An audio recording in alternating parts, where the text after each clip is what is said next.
Her carriage had broken an axle a quarter-mile from his gate, and Eleanor Ashworth, 6 and 20, widowed 11 months, sat in the snow with her hands folded in her lap and refused to weep. The storm had come down off the fells without warning, the way storms did in that country, turning the road to the hall into a white erasure of hedgerow and milestone. Her coachman had gone ahead on foot to find help and had not returned, and the horses stood trembling in their traces, and still she did not weep.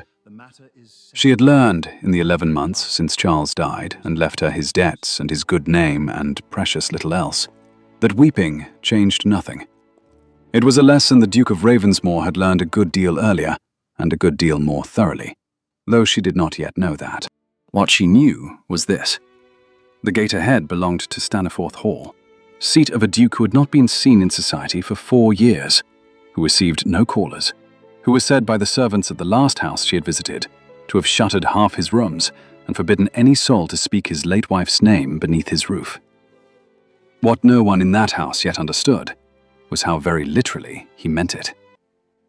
She walked the quarter-mile leaning into the wind, her morning crepe stiff with frost, and when the gates would not yield to her knocking, she went along the wall until she found a postern door, unlatched, as though the house itself had decided to make an exception it would later regret. The hall she stumbled into was dark and vast, and colder than the snow outside. A single branch of candles burned on a table in the entrance hall, and beside it stood a man she took, for one confused moment, for a piece of the house's own statuary. So still was he, so entirely carved from stone. He was tall, dark-haired, perhaps 35, with pale grey eyes that took her in without any visible alteration of feeling, as though a snow-covered widow appearing in his hall at 8 in the evening, or a category of event his mind had already prepared a filing system for. "You are trespassing," he said. It was not a question, and it was not quite an accusation. It was a statement of fact, delivered in the low, flat baritone of a man for whom facts had long ago replaced feelings as the currency of conversation. "I am freezing," she said, which was also a fact, and rather more urgent. He looked at her for a long moment, long enough that she began to wonder if he intended to send her back into the storm rather than admit a stranger past whatever threshold he had built around himself. And then he said, "Mrs. Ashworth, Eleanor Ashworth." "Mrs. Ashworth." He said it as though testing whether the name would do any damage, and finding, apparently, that it would not. "You will be shown to a room. You will not require anything further tonight." It was not hospitality. It was containment. She recognized the distinction, even as the housekeeper, a spare, sharp-eyed woman called Mrs. Pruitt, who regarded Eleanor with the particular suspicion reserved for anything unplanned, led her up a staircase and along a corridor lined with doors, every one of which, Eleanor noted, stood open to the draught, except the last. The last door was shut. Not merely shut, sealed, in the way a thing is sealed when it has been shut for a very long time, and no one intends to open it again. There was no dust on the handle. Someone polished that door, regularly, the way one might tend a grave. That first night, she only lay in a cold, unfamiliar bed, listening to the wind, and wondered what a duke could possibly have shut away so carefully that even the dust dared not settle on the door. She woke to a house that ran, she quickly discovered, like a clock with half its gears removed. There were servants enough, and a competence in the kitchens and the stables that spoke of old money well managed. But the public rooms, the drawing room, the long gallery, the library, had the particular hollowness of spaces no longer used for their purpose. Dust sheets covered furniture that had clearly once hosted gatherings. The ballroom, when she glimpsed it through a half-open door, stood entirely empty, its floor gleaming and untouched, as though waiting for a party that had been cancelled 4 years ago and never rescheduled. She found the Duke, Gabriel Ashcombe, 9th Duke of Ravensmore, though she would not learn his given name for some weeks yet, servants and even the Dowager referring to him only as His Grace, in the estate office that first morning, bent over a ledger with the particular grim concentration of a man doing sums he did not enjoy. "The roads will not clear for some days," he said, without looking up. "You will remain here until they do, Mrs. Pruitt will see to your comfort." "I am obliged to you," Eleanor said, and meant it, though obligation to a man who looked at her the way one might look at an unexpected line item was not a comfortable sensation. He glanced up then, and something in his grey eyes sharpened. Not warmth, not yet, but attention. "You keep your own accounts," he said. It was not a question either. "I saw you look at that ledger as though you understood it." "My husband left a great many debts and very little explanation of them," she said. "I learned to read a balance sheet out of necessity. It is not an elegant education, Your Grace, but it is a thorough one." He looked at her a moment longer than the remark warranted, and then returned to his own ledger, and said nothing further. And she understood that this was, for him, the equivalent of another man's long and admiring speech.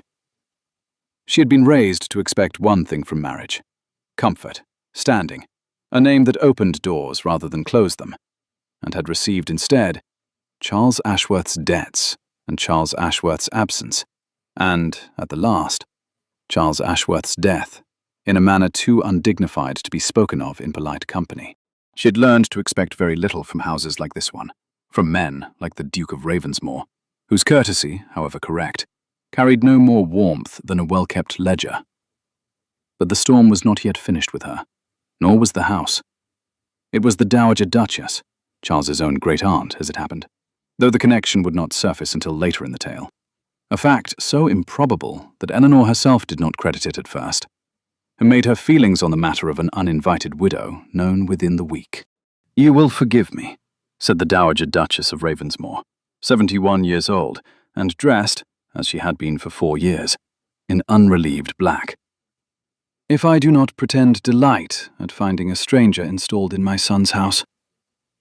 "I did not install myself, Your Grace," Eleanor said, with the particular composure she had cultivated over 11 widowed months, of being spoken to as though her presence in any room required explanation. "The storm did that." "The storm," the Dowager repeated, in a tone that suggested she found the excuse a very convenient one. "And how long does the storm intend to detain you?" "Until the road's clear, Ma'am. No longer." The Dowager's pale eyes, so like her son's, though harder, colder, entirely without his occasional flicker of curiosity, moved over Eleanor's morning crepe with an assessment that missed nothing. The good cut, gone shabby with wear, the careful mending at the cuff, the poverty dressed carefully enough to pass at a distance, and not at all up close. "You are the Ashworth widow," the Dowager said. It was, again, not a question. "I know the name. Debts, was it not? A husband who left rather more owing than owed." Eleanor did not flinch, but the words found their mark precisely as they had been intended to. "He did, Ma'am." "And now you find yourself in my son's house." "By accident, Ma'am. I promise you I came seeking nothing but shelter from the snow." "Everyone who arrives at Staniforth seeking shelter," said the Dowager, rising with the aid of an ebony cane, and the particular dignity of a woman who had never in her life required assistance she did not wish to acknowledge, "eventually discovers they were seeking something else entirely. I have seen it before. I do not intend to see it again." She left Eleanor with the distinct impression that the Dowager had, once before, watched some other woman arrive at this house with nothing, and had not liked what followed. It would be many weeks before Eleanor understood what that meant, and by then it would very nearly be too late for all of them. The roads did not clear in days, as the Duke had predicted, but in weeks. The worst snow the county had seen in a decade, Mrs. Pruitt reported, with the grim satisfaction of a woman who enjoyed being proven right about the weather, if nothing else. And so Eleanor Ashworth, reduced widow, uninvited guest, remained at Staniforth Hall through the better part of a Northumberland winter. And in that time she did what she had always done in houses not her own. She made herself useful, because usefulness was the only currency she had left to spend. She began with small things: a ledger left open on a side table, its columns not quite balancing, corrected in pencil and left unremarked. A conversation with the housekeeper about the ordering of coal that saved, by Eleanor's own calculation, some £4 a month. A word to the cook about a supplier who had been overcharging the household for the better part of a year, quietly confirmed and quietly corrected. She did not do this to be noticed.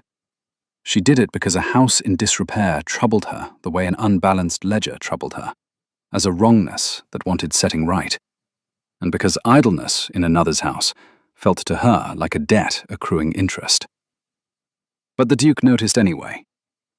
"Mrs. Pruitt tells me the coal account has improved," he said one evening in the library, where Eleanor had taken to reading by the fire after the household retired, and where he had taken, she began to notice, to finding reasons to be as well. "I made a suggestion, Your Grace. Mrs. Pruitt executed it. I take no particular credit." "You take remarkably little credit for a woman who appears to have quietly overhauled half my household accounts in a fortnight." "I had a great deal of practice at running a household on nothing at all, Your Grace. It is not a skill one forgets once learned, however one might wish to." He studied her across the firelight, with that same sharpening attention she had noticed in the estate office, the look of a man recalculating a sum he had thought already settled. "Your husband left you nothing." "My husband left me debts, Your Grace, and a house I could not keep, and a great deal of practice at economy. I do not say this to solicit your pity.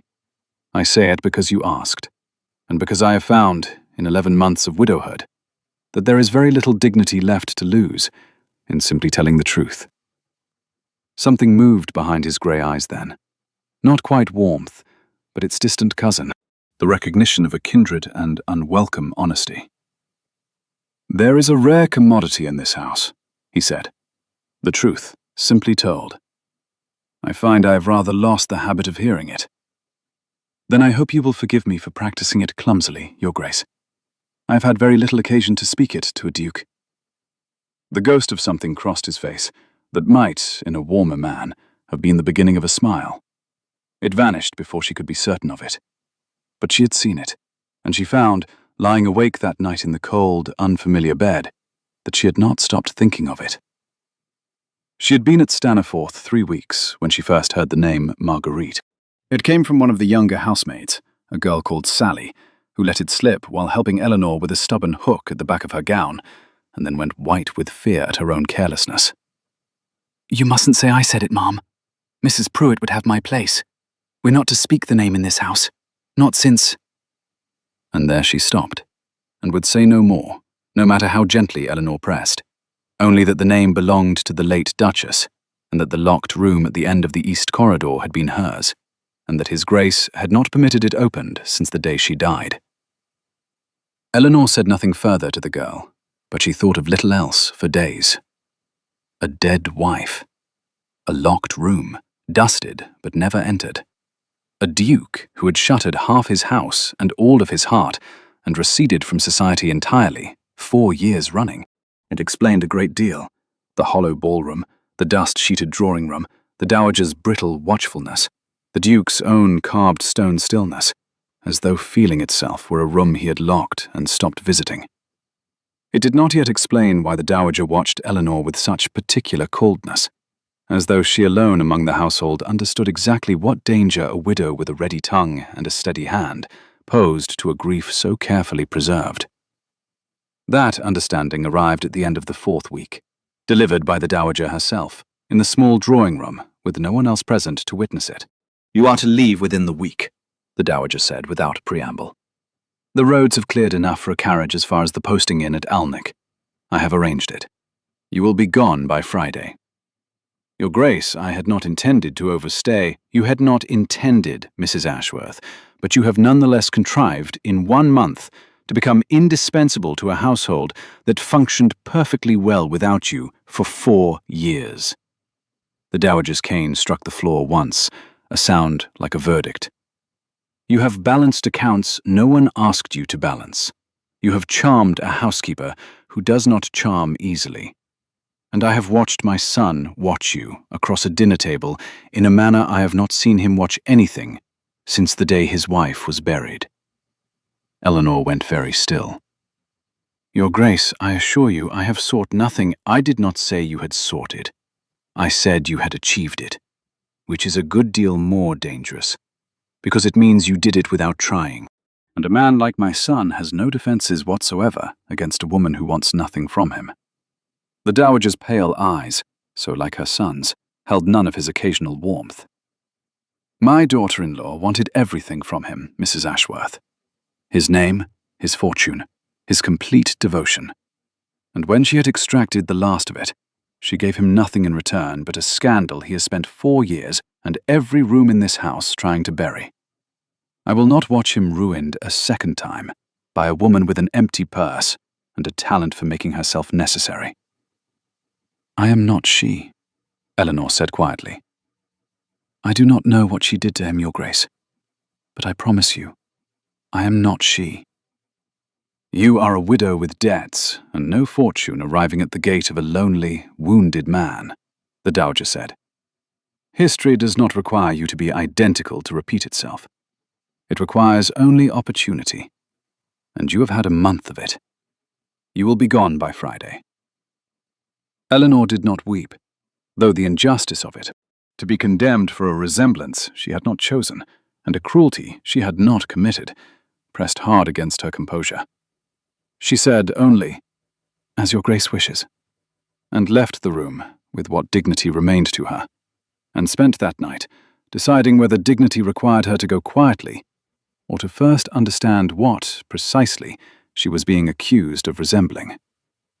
She chose, in the end, to ask the Duke himself, because she had learned in 11 months of widowhood that the alternative to plain speech was a slow erosion she could not afford. She found him, as she had known she would, in the library, and she did not soften the approach. "Your mother tells me I remind her of your late wife," she said. "I should like to know whether that is true, and if it is, I should like to know what I am meant to have done."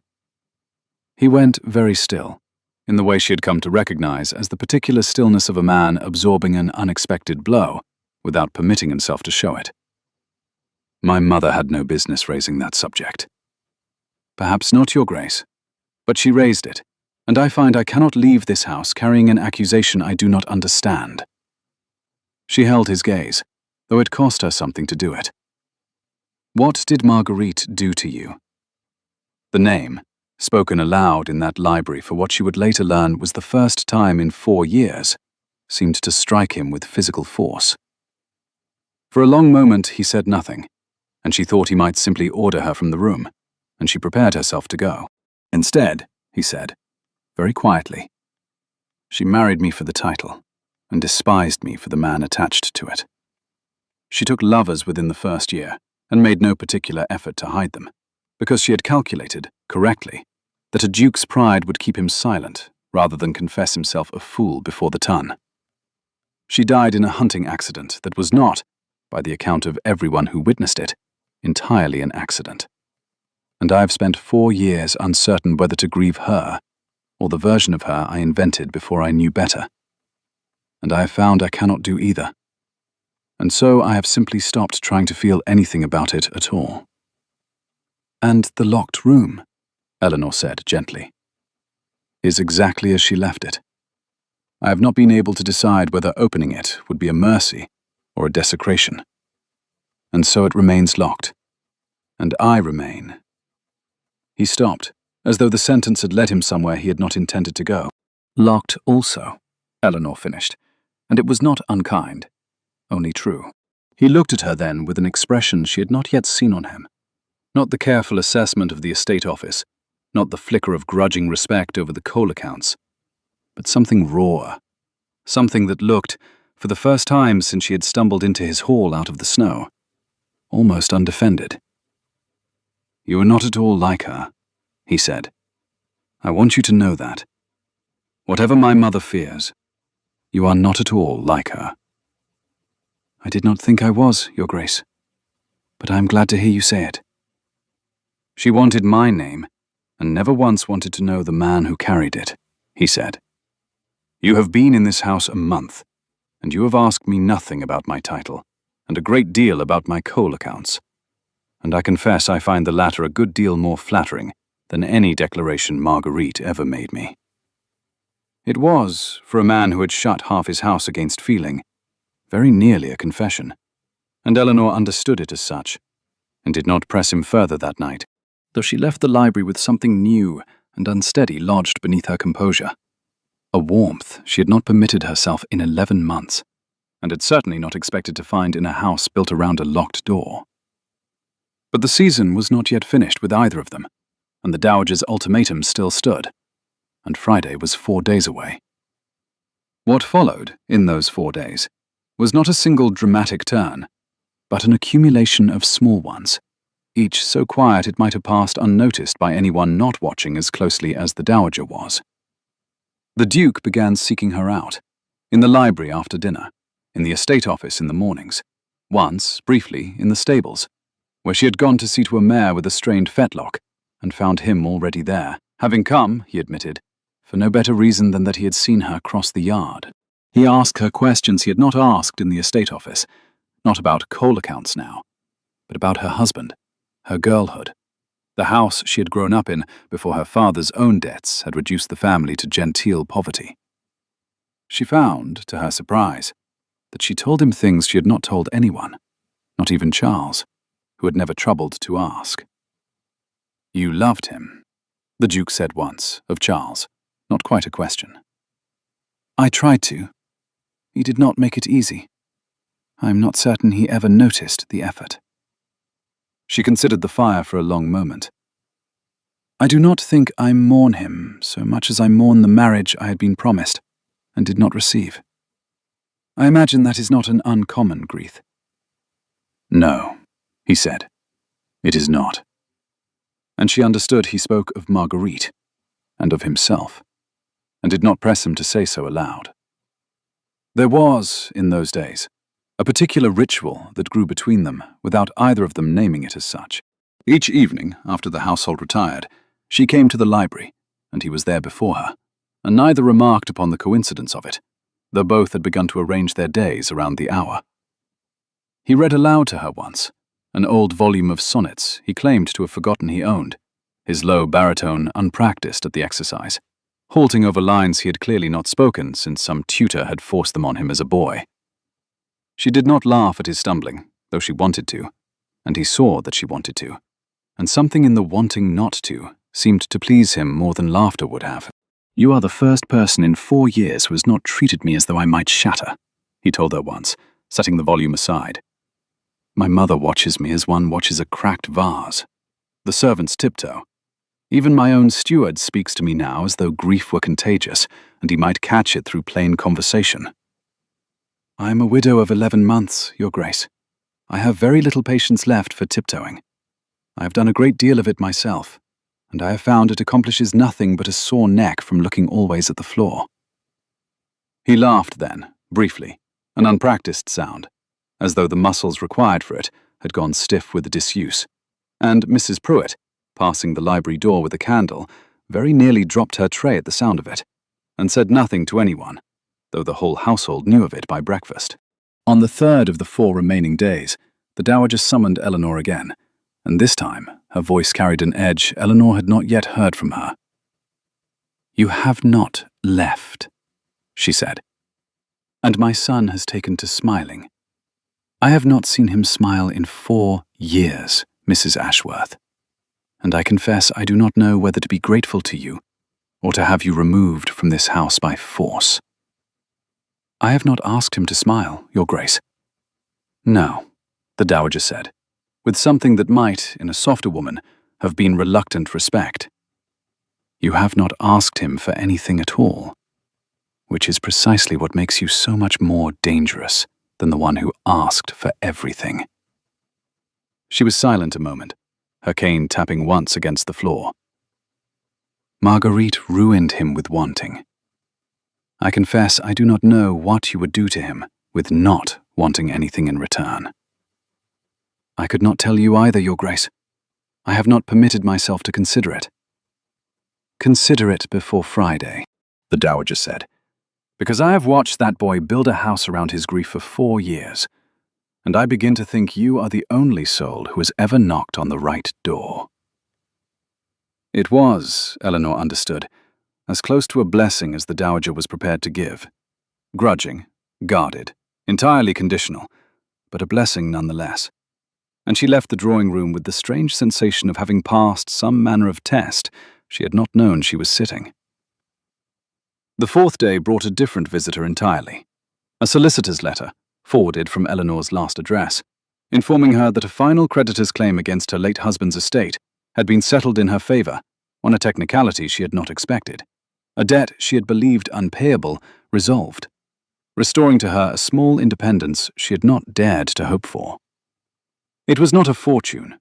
It was enough to keep a small household, modestly, without dependence on any man's charity. It was, after 11 months of nothing, something. She told the Duke of it that evening, in the library, because she had found she told him most things now, and because she thought he ought to know that whatever came next between them, she would not come to it entirely empty-handed, nor entirely without the power to walk away. "I am glad," he said, and seemed to mean it entirely. "Though I confess, I had not thought of you as a woman calculating what she might bring to a marriage." "I had not thought of marriage at all, Your Grace, until you said the word." "Did I say it?" "You very nearly did." She held his gaze, steady, though her heart was not steady at all. "I should tell you, before Friday arrives and takes the decision from us both, that I do not want your name, and I do not want your fortune, and I have quite enough cold accounts of my own now to occupy me without needing yours. If there is anything I want from you, Your Grace, it is considerably harder to ask for." "Ask," he said. "I want the door opened," she said. "Not because I begrudge her the room, but because I think you have mistaken a shrine for a life, and I do not think you can go on living in a house half of which is a museum to a woman who never once deserved the grief you have spent on her. I cannot love a man who is still locked in a room I am not permitted to enter, Your Grace. I find I have grown too fond of plain speech to pretend otherwise." He did not answer at once. He rose instead, and crossed to the window, and stood a long moment looking out at the snow, still deep across the park, though the roads below had cleared enough to carry her away on Friday, if that was what the house decided. "No one has asked me to open it," he said at last. "Everyone else has simply agreed to let it remain shut, as though a locked door were a kindness. It is not a kindness, Your Grace. It is a habit, and habits, I find, are only ever broken by someone willing to knock." He turned back to her, and there it was again, that undefended expression she had glimpsed only once before, though this time he did not let it vanish. "Then knock," he said. "Tomorrow. I will give you the key myself." She did not sleep that night, though not from cold, and not from fear, but from something she had not permitted herself to feel in 11 months of careful, dignified widowhood, and did not fully trust herself to name until she stood the next morning at the end of the east corridor, with the key, cold and small, in her palm. The room, when the door finally swung open on hinges that had not moved in 4 years, was not the shrine she had half expected. It was, instead, simply a room. A lady's sitting room. Faded now, dust motes turning in the pale winter light through curtains no one had opened. A writing desk with an inkwell long since dried. A portrait above the mantel of a beautiful, restless-eyed woman who had never, Eleanor understood at a glance, been half so happy as the artist had flattered her into appearing. A shawl lay still folded over the back of a chair, exactly as it must have been left on some ordinary morning 4 years past, before its owner rode out and did not ride back. A pair of gloves rested on the writing desk beside the dried inkwell, and a book lay open and face down, marking a page its reader had never returned to finish. There was no dust on any of it, Eleanor noticed, though a fine grey film lay thick over every other surface untouched by hand. And she understood then that someone, in all these years of the door being locked, had slipped inside regularly enough to keep the room from decay, while never once disturbing its arrangement, tending the memory the way one might tend a wound that refuses, stubbornly, to close. The Duke stood in the doorway a long moment and did not enter, and Eleanor did not press him to. "I do not grieve her," he said quietly, as though the admission surprised even himself. "I have not, I think, grieved her in a very long time. I grieve only that I spent 4 years mistaking the locked door for loyalty, when it was only ever cowardice dressed in mourning. "It is not cowardice to survive a wound as she gave you," Eleanor said. "It is only cowardice to remain in the room after the wound has healed." He looked at her then, not at the portrait, not at the faded room, but at her, standing in the doorway of the one place in his house he had forbidden himself to enter for 4 years. And something in his carved stone composure finally, fully, gave way. "Marry me," he said. "Not for an heir, not for a contract, not for anything my mother would recognize as sensible. Marry me because you knocked on a door no one else would touch, and because I find I would very much like to spend the rest of my life being asked plain questions by a woman who wants nothing from me but my honesty." "I want a good deal more than your honesty, Your Grace," Eleanor said. And for the first time since she had stumbled out of the snow into his hall, she let herself smile fully. "But I am willing to begin there." The wedding, when it came, was a small one, in the estate chapel, in early spring, with the last of the snow still lingering in the shadows of the yew hedges, and the Dowager Duchess present, dry-eyed, and, if not entirely thawed, at least no longer at war, seated in the front pew beside a woman she had once tried to send away by Friday. "You did knock on the right door," the Dowager said afterward, with the particular grudging warmth of a woman who had been wrong and did not enjoy admitting it, but found she could, this once, manage it. "I confess I am glad you did not listen to me." "I nearly did, Your Grace," Eleanor said. "I am glad the snow did not clear a day sooner." The ladies' sitting room at the end of the east corridor was, within the year, entirely refurnished, not erased, for Eleanor had not wished to pretend a woman had never lived there, only restored to a use rather than a monument, become, in time, a bright morning room, where Eleanor kept her own ledgers and her own correspondence, and, in due course, a cradle for the son who arrived the following winter, in another storm, though this one the household met with considerably more cheer than the last.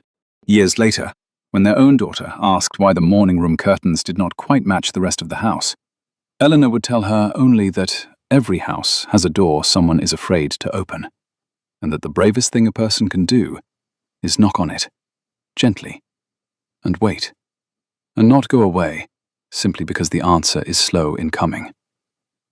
She did not tell her the whole of it, the Dowager's cold ultimatum, the 4 years of locked grief, the storm that had, by the narrowest accident of a broken axle, delivered her to precisely the gate she had needed and not known she was seeking. Some things, she had learned, were better left as they were. A door once locked, now simply a room where a family lived, unremarkable, unhaunted, entirely and quietly her own. There are arrangements, and there are marriages, and the two are rarely the same, and theirs, born of a broken axle and a locked door and a winter neither of them had planned for, was the rarer kind still. A marriage neither contracted nor commanded, but earned. One plain question and one opened door at a time. Had anyone been watching closely, in those first cold days when a stranded widow knocked at a shuttered gate, they might have seen that the storm had not trapped her at all. It had delivered her, precisely, to the one door in England that had been waiting, without knowing it, for someone brave enough to knock.